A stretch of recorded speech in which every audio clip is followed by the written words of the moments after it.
Well, welcome everyone to week 7 of our course, and this week we are looking at mobile technologies. But of course, many of you will be in the process of finalising your first assessment task, and I do understand that that takes your priority at the moment, so hopefully you'll have some questions around that, completing your Delphi study and your future scenarios based upon that. And going all the way back to doing some systems analysis and looking at your actual system of your organization that you're trying to explore where it may be going in the future. So do we have any questions before we get into the topic for this evening on anything from previous weeks, or any questions you'd like to ask about your assessment tasks?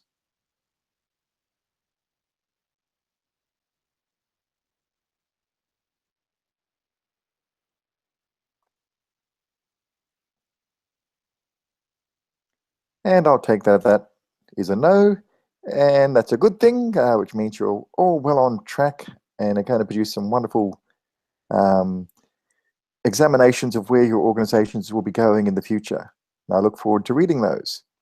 But of course, if you've got any other questions, save them up for next week or towards the end of this session, or email me during the week. So let's share this week's material. And this week we're looking at mobile learning environments. These have changed the way we actually use technology at school quite significantly over the last few years. But it all started off with one-to-one learning environments. And of course, we had the digital education revolution, where the federal government kindly provided lots of money to provide every student from years 9 to 12 with one-to-one access to a computer at their school. Of course, that funding has now run out, so schools are trying to determine how to sustain that focus. But it did give every school a bit of a wake-up call as to the expectations that society has upon them to provide access to computers for learning processes that occur at school, just as we have that expectation in society in most other organizations and businesses. But schools were lagging behind in that fairly significantly, and the digital education revolution provided a strong impetus to move everyone forward, so that now the expectation is that students will have access to a computer at school to assist with their learning, certainly in the secondary schools, and more commonly now in the primary schools as well. So any comments about the one-to-one learning initiative or the digital education revolution initiative? Nav, what would be your experience around one-to-one environments with computers and students?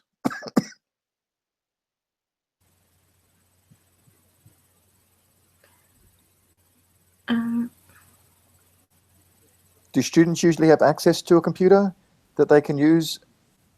No, in my hometown, they didn't have this type of access. So would there be any computers available? Yeah, they just use the computer in the computer lab. Mm-hmm. And that was fairly common, yes. So where we used to have computer labs as the main centralized access point to computers. Yeah. What about home access? I can say that in the developing country like India, not all the students have a computer. Is it improving? Yeah, they are improving, but still much behind from the country like Australia. Well, that's understandable with the population challenges that India has to advance the agenda around educational technology in schools. Yeah, even they are still struggling with the basic necessity like electricity. Yes. Yes, But that's not to say India is not doing some incredible things with technology. Certainly, it's one of the powerhouses of programming and use of technology in industry, well in advance of Australia in that respect. yeah, there are some parts that are well developed, but there are also the schools that have access and they give the laptop to the children, but Hmm. they are very in can say a few amount. Yes, so they're it's not widespread. So some Yeah, schools have got that yeah, access and are using that, but the majority of schools don't. And that's yeah. certainly where Australia was not so long ago as well. Patricia, do you have any examples from your experience of the introduction of one-to-one computers or use of computers in a significant way in your environment? Hi, hang on, let me put this a bit better. Yeah, sure. Ours tends to revolve around the economic concerns of it. So I've worked in schools before that have had laptop programs. The issues are always the same or quite similar. Bandwidth, there's never enough bandwidth. You know, the systems go down and the lagging, you know, all the usual stuff, which I mentioned. They kind of trialed it at the school I'm currently at. So I said, well, you know, here's what I've noticed, blah, blah, blah. And I was told very quickly, don't be ridiculous, all those will be resolved. Well, you know, we're 5 years into it and same stuff happening. So, and then you have teachers who, like the school has one policy, but individual teachers are quite happy to say, oh, well, I don't use the virtual classroom platform. So, you know, so kids get very confused and families do as well, because families are told this is the policy of the school and then, you know, their individual teachers don't follow it. So I think it just gets very confusing. But yeah, so if you can't afford it, you don't get into the program. And I find more and more kids, especially the juniors coming in, they want to be involved, but the older kids say no thank you. After a couple of years, they've just lost patience with it, I guess. And I find that very sad.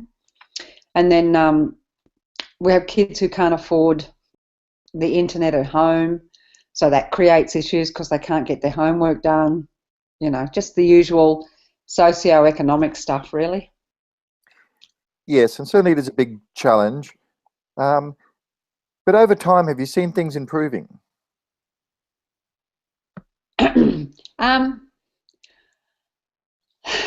I'd like to say yes, but it very much depends on your individual teacher and their commitment, I think. Yes, Yeah. and there are expectations being set. Yep. Over the next year, we're going to have NAPLAN online, which is setting expectations of minimum equipment and internet access at schools. And of course, there'll be problems, but it does set a benchmark that all schools will now need to rise to meet. And that may move things forward in that respect again. Of course, home access is an ongoing challenge, but there are federal government programs to support access at home, and hopefully that will be more widespread as the expectations in schools increase. But it is a challenge, and with all technologies, particularly with internet connectivity, because we always would like more, no matter what you have at the moment, it'll always be frustrating because there's things you would like to be able to achieve that you can't because of slow bandwidth or other aspects. And even the most well-resourced schools will have connections go down at certain times or slow bandwidth at certain times, and the frustrations exist. But yes, it's all about moving things progressively in a positive direction. Yep. So I see we've got Stephanie and Beth joining us. We're talking about your experiences with one-to-one technology environments, and how that has changed the way your learning and teaching environment is operating. So Steph, what has been your experience with computers in the workplace? At my school, we have 12 computers for the students sort of come and go. They don't necessarily have like one computer each sometimes, and sometimes they have like two to a computer if they need to share or they don't understand certain things. They sort of help each other. But for the most part, it's, yeah, they like one student, one computer. And that's how the sort of whole program structured is, that one piece of technology is for one student only. And they try to sort of keep it not very overly shared, try to keep it sort of one for one. And is that assigned to the student, or is it a pool that they have access to? Like it's sort of like a computer hub. Like they all sort of walk into the computer room and they use it because they're adult learners, so they all sort of they use their own sort of experience to use the computers and then go home and use their laptops or whatever. Okay. And Beth, what has been your experience? Oh, good evening. Well, we introduced a one-to-one iPad program in about 2010. So as it stands now, we have banks of iPads for Prep 2, 3, and then all girls have iPads from 4 to 6, and then usually year 7, and then as they sort of progress through the high school, they sort of can choose, be it an iPad or a laptop, but they've all got their own devices generally. Oops. Thanks, Beth. So over the last little while, there's been a number of initiatives around this. One of the things that started things off really changing expectations across the globe was the one laptop per child program. Now, this was the idea of having a very low-cost computer, a laptop. It was designed to cost less than $100, and it was provided to third world nations in very, very large numbers, including Australia. We had them deployed into a lot of our Indigenous schools. And the philosophy was that they were deployed into the community. And then schools were expected to, as part of that community, to engage with the use of the devices for learning. Now, they weren't high specification computers. They had their own special operating system and ran their own particular software. But they drove the price of laptops down incredibly. Before 2005, laptops would generally cost 2 to 3 times as much as a desktop computer. So in the order of a few $1,000s. And very quickly, they started plummeting in price. And now you can get a laptop computer for not quite less than $100, although they do exist. But for a couple of $100, you can get a reasonably functional laptop computer. And certainly for less than $1,000, you can get the almost the most high-end laptop computers. And that's a very dramatic change to where things were not too long ago. So the idea of laptops and other devices were initially that they would provide support for mobile learning. Now, mobile learning is quite different to just having a portable device. And I've given a number of infographics and slides that you can have a look at around that. But the main mobile learning device that really changed education was the iPad. Until then, certainly there were laptops being used, and Australia led the way in the use of laptops in schools. But the iPad provided a dramatic change to how we had access to a device all the time. A laptop, you still had to set up, you had to wait for it to start up, the operating system, you had to do a reasonable amount of processes before you could actually start using it for learning and teaching. Where the iPad, the main advantage that it had was when you turned it on, it was instantly on and immediately then available. And it could then be turned immediately off as well when it was no longer required in a learning situation. So it very much changed the dynamics of how computers could be used in a classroom environment. So for those of you that have used mobile or tablet devices as opposed to laptop devices, How have you found the difference between the two?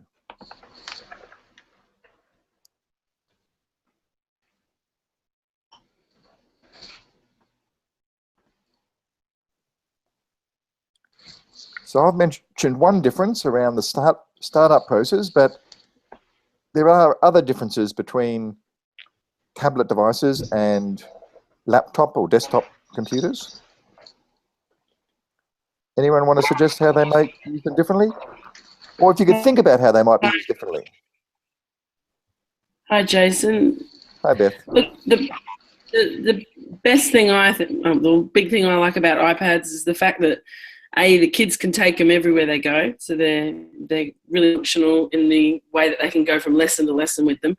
The kids can personalise them. I'm just scanning that information you've got on the screen there, and kids can personalise them and use apps and functions that suit their learning needs.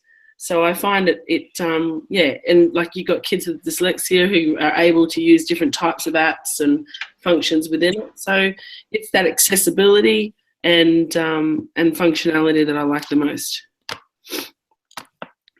Oh, absolutely.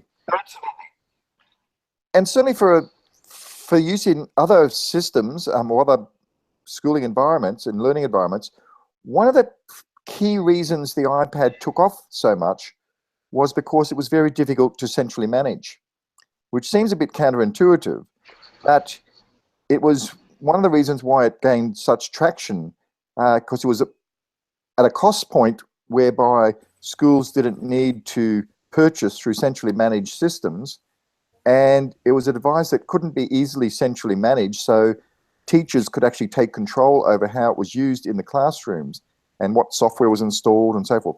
That is changing. They are becoming more managed for better or for ill, but certainly initially it was very easily deployed into school systems whereby other uses of technology had to go through very complicated processes for that deployment. Does anyone have any experiences of that aspect of tablet devices?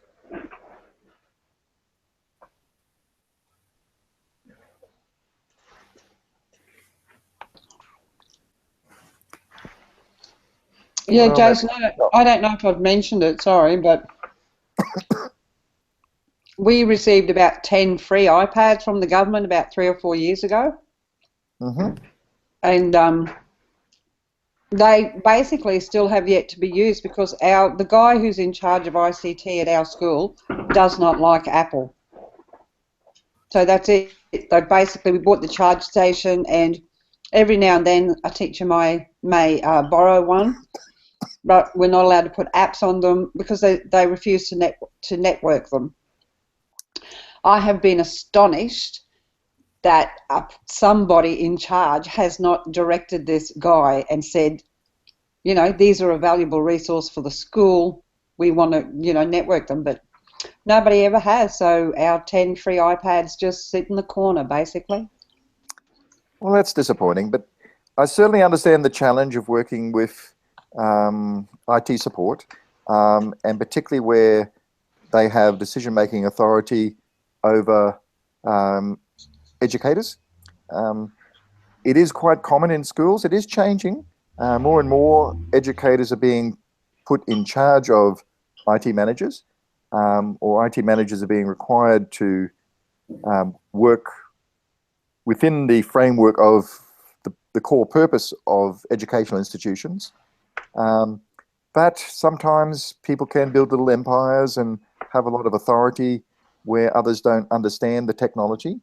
And unfortunately, in a lot of schools, that is still the case. It is changing, certainly at a high-level system level. That's been identified as one of the major problems in our schooling systems. And a lot of those people are being gently or forcibly moved aside, but it's not universal at this stage. Yeah, there's a lot of politics involved in that, and a lot of issues around people's identity and so forth. And the iPads were a big threat to a number of IT technicians who had built their careers around other technologies. But in more mature environments where the focus of the purpose of the school and of the educational focus is paramount, those issues are normally addressed by the leadership in the school or at a higher level, but not uniformly. So iPads have certainly been one major technology, but they're not the only tablet-based technology. And we're now seeing very much a merging of laptops and tablets with the touch screens that are being introduced onto many modern tablets, many modern laptops, and potentially into many modern computers, where the interface, particularly with the Microsoft Windows 10, is very much orientated around a touchscreen type environment. So there are a whole lot of changes happening in terms of that technology. But one thing I alluded to before was that the idea of having excuse me, mobile devices was initially very much around location-based learning, as opposed to simply having a device that was easily transportable. And location-based learning can provide a lot of opportunities to do learning in different ways, because students can move around with an internet connected or a digital device that can also be aware of its location. And then it can react to that location. So, for example, I helped set up a school on the Sunshine Coast where they had a rainforest walk, and we set things up so that as students walked through the rainforest, various triggers would occur on their device, and they would be shown different text and video clips of the different objects in that rainforest, the different trees and plants and animals and so forth. And it made it a very much more of an interactive experience based upon the student's location within that environment. And there's been a whole range of new tools and technologies developed to support that. The main one, which isn't mentioned so much here, but in the previous material on augmented reality, is very much around having things change depending upon your location. The Pokemon Go tool that's being used, or game that's being in the media a lot, is very much around the same concept, whereby your mobile device knows your location and then displays certain information based upon your location and which way your device is actually pointed and all these other sort of things. So has anyone had any experiences with mobile-based learning?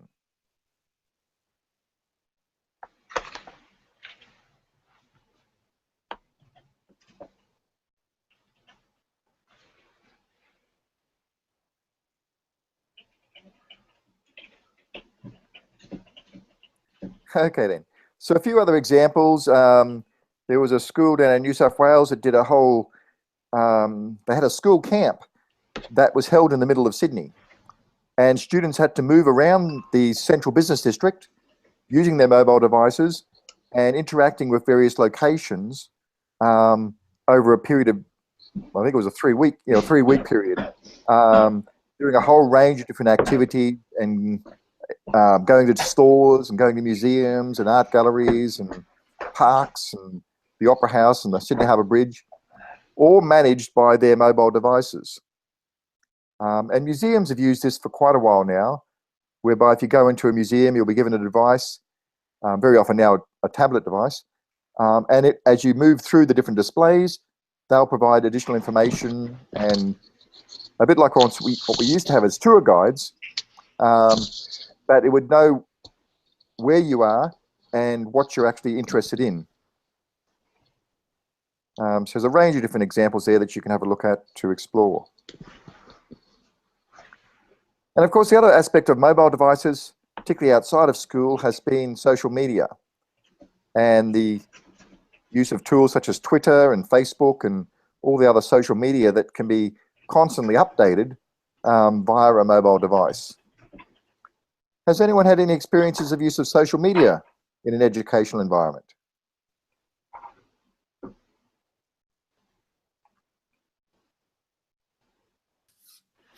Hi, I use Twitter mainly for myself professionally, but you can use like Edmodo is a form of that if you want to keep it internal, because a lot of schools get a bit funny about open social media, like that sort of thing. So we've got some classes doing Twitter, and we've got like you can use Edmodo, and we sometimes use Seesaw, an app that the kids can actually load things up and they can actually like and comment other kids' like work. So it's more of a collaborative process than sort of the general social media processes. Yes, there are lots of challenges around the use of social media in an educational environment. And unfortunately, in many cases, that's simply been blanket bans. But there are a number of initiatives going around about how to use these tools for education, but also about how to teach students how to use them appropriately. But a number of schools have also used social media as a way of managing information to parents, particularly around emergencies or bus breakdowns and things of that nature, and even micro-reporting, so providing updates on student progress through the use of social media tools that their adults, the parents in the environments, are using. Has anyone had any experiences or examples of that?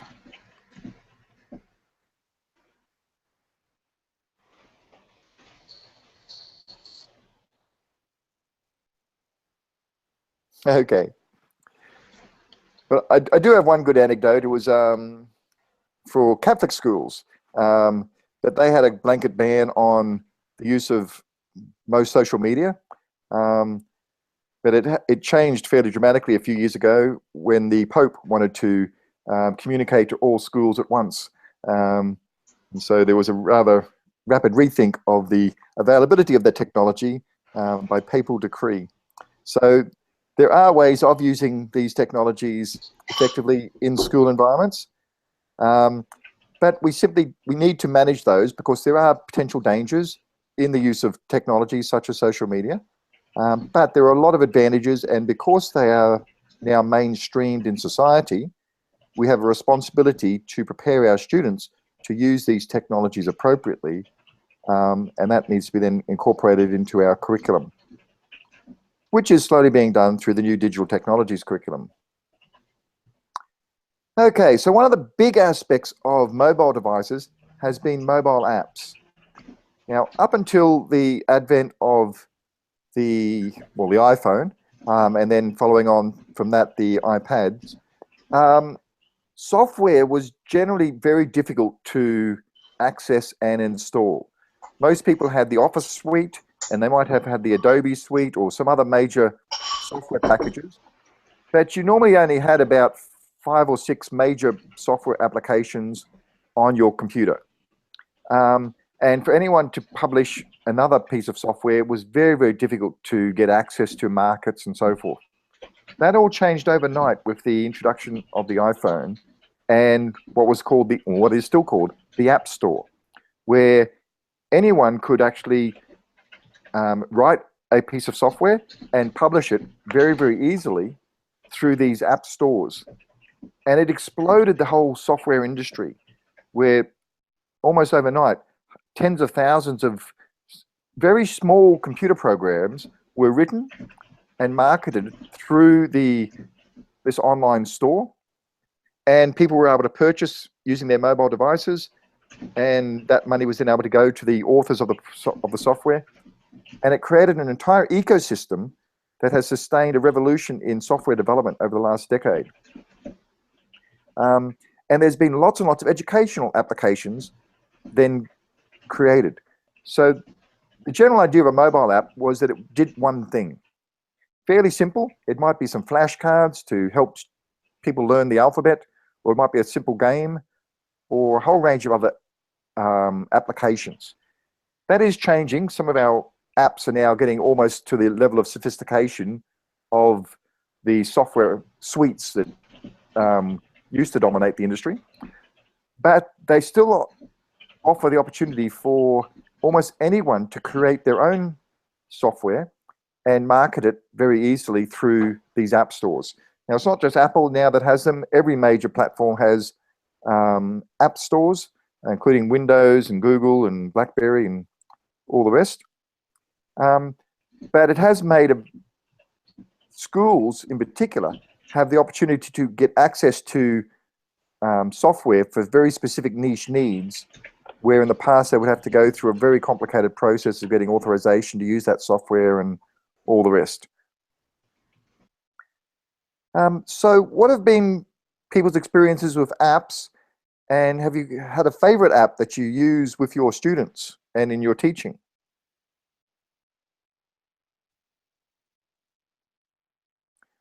Or if you don't teach with tablets or devices that use apps, what you might use for your own personal education or engagement with computers.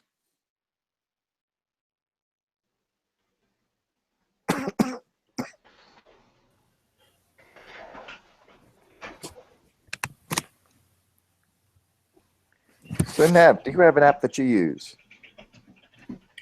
Actually, I use for myself Yes. the apps like grammar check, because as an international student I have problem in my language. So Yep, well, that's a great example. yeah, I use the app that helped me in correcting the grammar or Anyone such. else?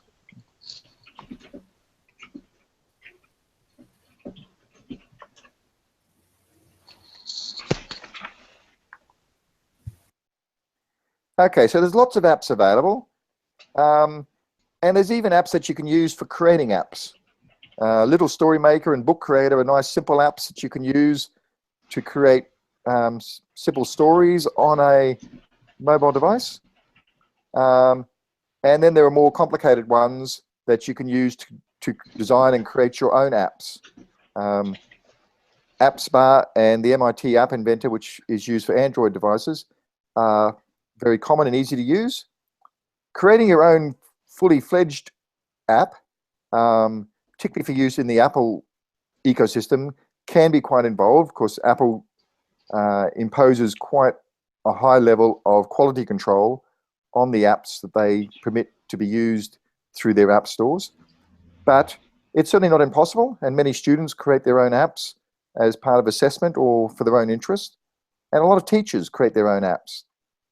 And then, of course, there are sort of more self-contained environments, such as the iTunes U environment, whereby you can share lesson activities and lesson plans and structured learning activities.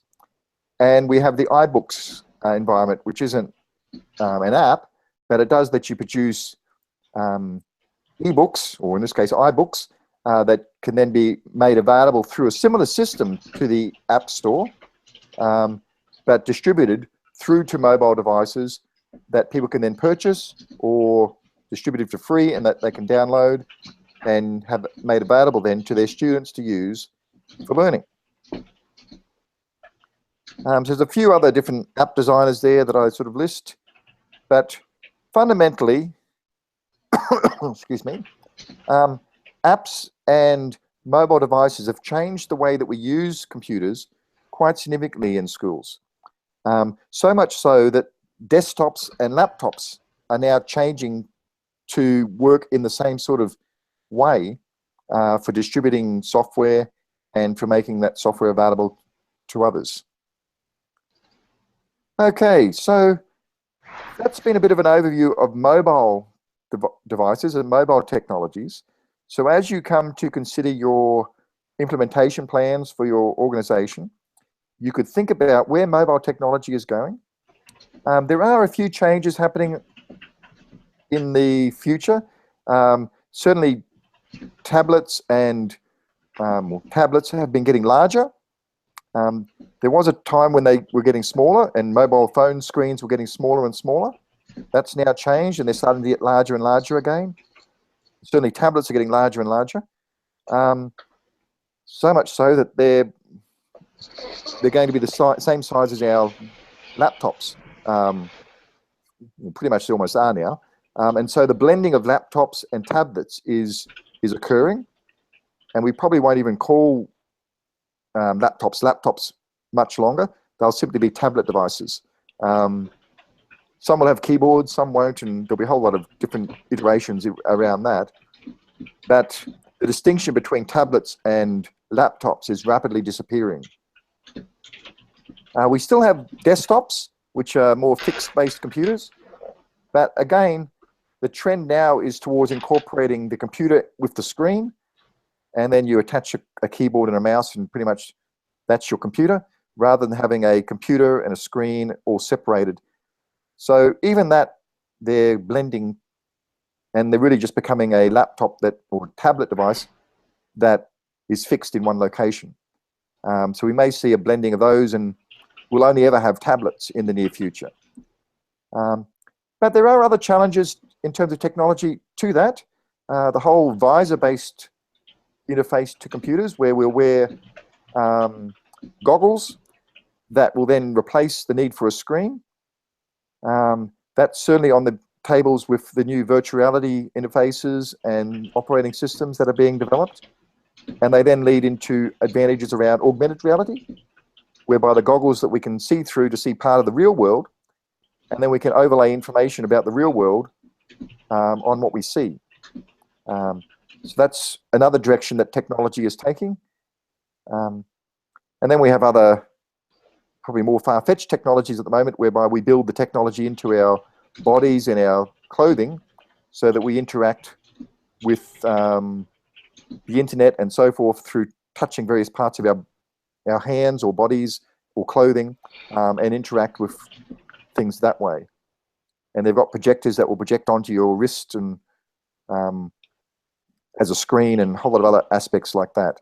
So there are challenges to the desktop, tablet, laptop sort of paradigm, but they're a little bit more experimental, and certainly we do know that the tablet-based environment is becoming more and more popular, and that will probably be the dominant technology in the near future, at least until something else comes along.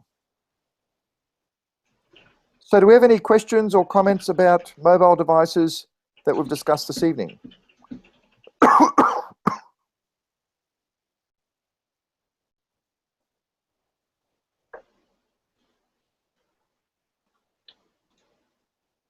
Okay, then what I'd like to spend the remainder of this time, I normally schedule this or ensure that we have enough time to discuss your assessment.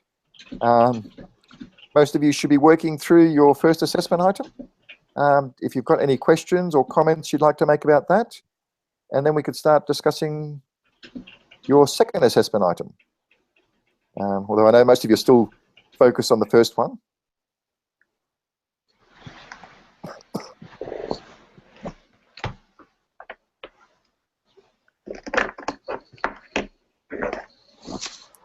So is anyone having any difficulties or challenges with the task?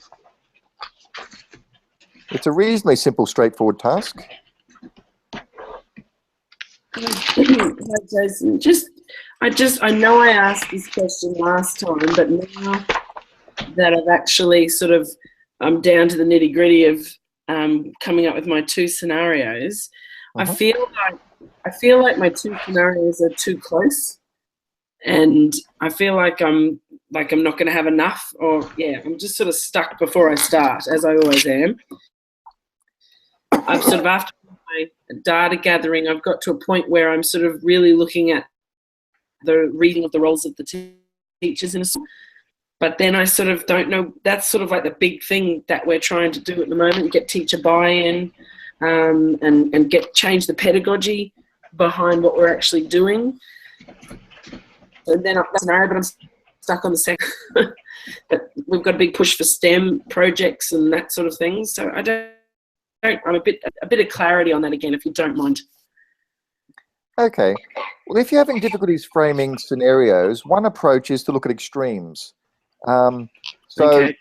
You can look at the positive approach. If every teacher gets fully on board and is fully using everything in an integrated way, and the students move from one class to another and their activities seamlessly move into the next one.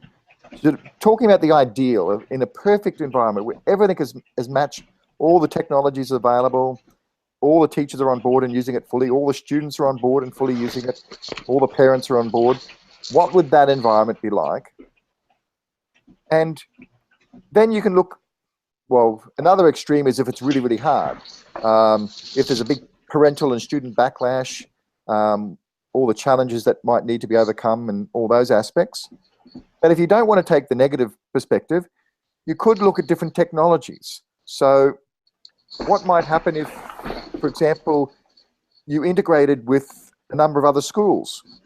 So you've got a brother school, but if say all the Anglican schools decided to work together and do a fully integrated environment that they all contributed to, what would that be like?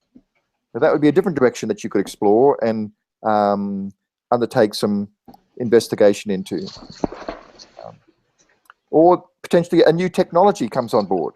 So what if Apple releases their virtual reality headset, where you no longer have a tablet device, but everyone wears augmented reality visors and interacts with the school environment with those devices. How would that affect the way that things happen in the school when students can view their teacher and have information appearing through voice recognition as the teacher speaks about something?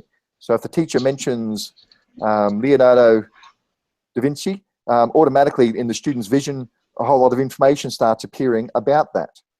How would that change the dynamics of what lessons were developed and interactions that would occur in a school-based environment?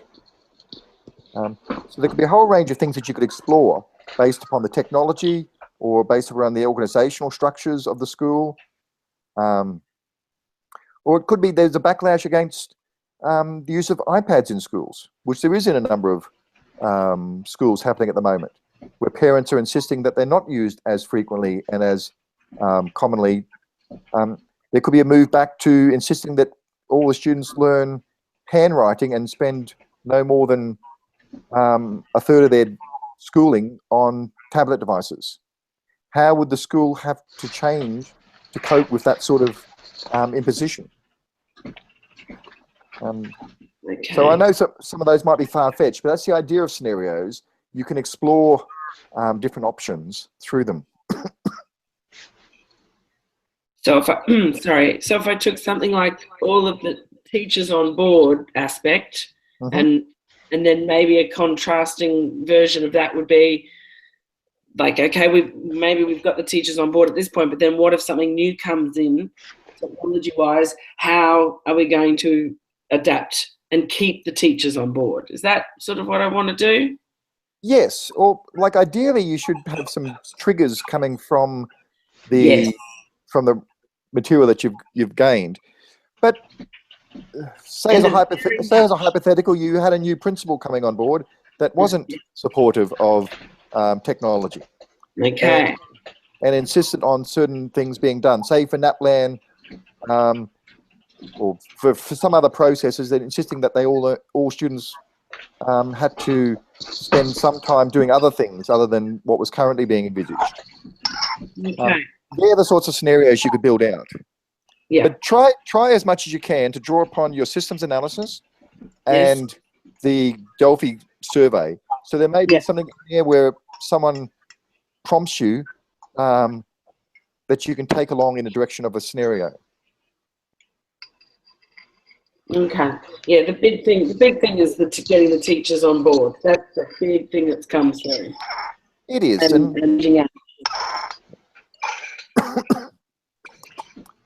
But I'd also suggest you may look at parents and also students.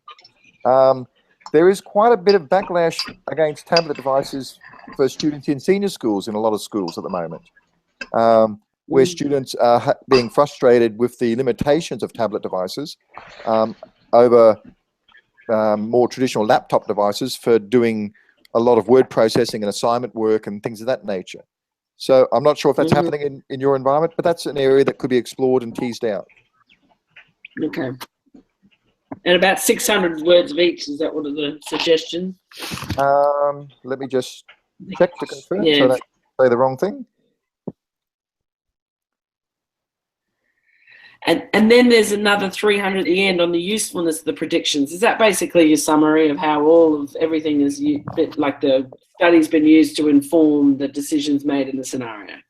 It is, and it should refer back to your systems model and presage what you're going to talk about in your next assignment. How has this provided you with understanding of your organization that you're going to be able to use to make decisions when you come to looking at where your organization can go? Yep. No, that's good. Thank you. So I have given some suggested headings for the 3,000 words. 300 on a systems model, 200 on the challenges that your organization faces, 200 on some questions to be considered, 400 on your Delphi survey, the first sort of go at that, 400 on looking at the expert perspectives and challenges that they've raised, and then 2 600-word scenarios, and then a 300-word summary and looking at where you can take that information. But that's only suggestions. You've got 3,000 words, and if you'd like to focus more on any of those areas and give more emphasis to them, you're welcome to do so.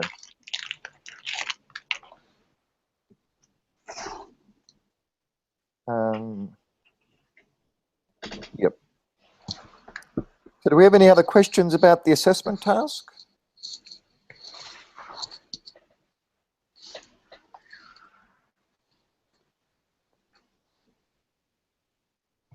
Please make sure you read the task. It does make it a lot easier to mark and for me to award you marks when you've actually done what was requested. So I do hope you will do normal assessment practice and focus on that.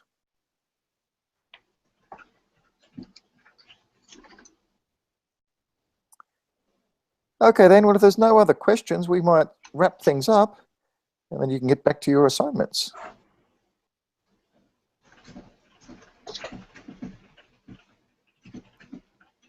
Okay then. Well, if there's nothing else, good night all. Bye.